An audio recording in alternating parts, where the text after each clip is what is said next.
Rupanya dalam TikTok itu Daniel Mananta ini memberikan 5 hal yang dia ambil dari percakapan dia dengan Ustadz Abdul Somad. Jadi 1, 2, 3, 4, 5. Nah, yang jadi persoalan yang ditanyakan orang-orang kepada saya itu adalah yang kelima. Karena Daniel Mananta mengatakan bahwa di balik patung-patung itu ada unclean spiritnya atau roh jahatnya kayak itu, sehingga sangat mungkin bahwa di balik patung-patung berhala itu memang ada roh jahatnya atau setannya. Ya, jadi dalam hal ini menurut saya Daniel Mananta juga tidak salah.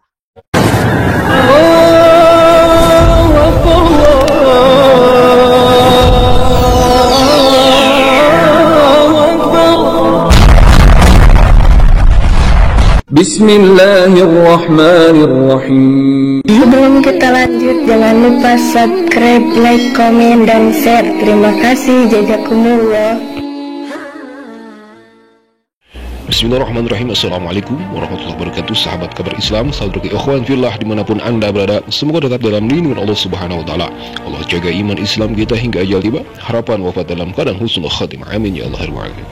Sahabat ikhwan fillah, dengan kesempatan kali ini ada sebuah video yang sangat menarik ya, dimana ada seorang pendeta Isra Suru yang berbeda pendapat dengan pendeta dan romo-romo yang lainnya tentang tanggapannya untuk seorang Bang Daniel Mananta. Nah, seperti yang sudah, mari kita simak penjelasan dan tanggapan dari seorang pendeta Isra Suru terhadap Bang Daniel Mananta ini. Silakan. Pada kesempatan ini saya ingin membahas seperti judul yang saya berikan, yaitu menyoal pandangan Daniel Mananta terkait adanya roh jahat di balik patung. Nah, sebenarnya saya juga tidak terlalu menaruh perhatian pada hal ini, tapi dalam hari ini saja ada cukup banyak orang yang mengirimkan link TikToknya Daniel Mananta itu dan meminta tanggapan saya terhadap hal itu. Jadi rupanya dalam TikTok itu Daniel Mananta ini memberikan 5 hal yang dia ambil dari percakapan dia dengan Ustadz Abdul Somad. Jadi 1, 2, 3, 4, 5. Nah, yang jadi persoalan yang ditanyakan orang-orang kepada saya itu adalah yang kelima. Karena Daniel Mananta mengatakan bahwa di balik patung-patung itu ada unclean spiritnya atau roh jahatnya. Nah, lebih tepatnya saya putarkan kata-kata Daniel Mananta itu ya, khusus bagian yang kelima saja. Kejutan kali.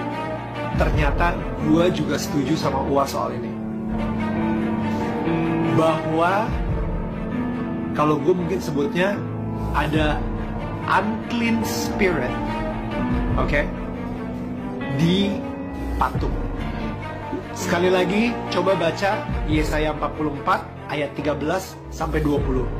Di situ Tuhan sendiri sampai bilang gitu, kalau ini kayu yang lu gunakan untuk membuat patung yang cantik, yang indah, yang ganteng, dan patung yang sama lu gunakan buat masak, buat bakar kayu untuk menghangatkan badan lo.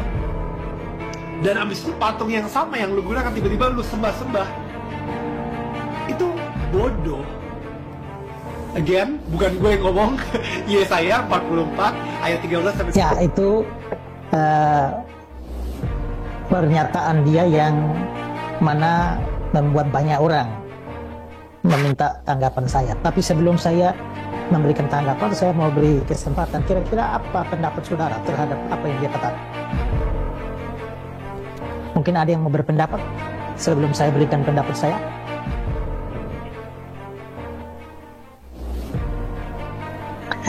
Oke, jadi saya sendiri ketika melihat apa yang dia katakan, sebenarnya sekilas memang tidak ada soal sebenarnya ya. Tidak ada soal dengan apa yang dikatakan, karena dia berbicara tentang adanya roh jahat di balik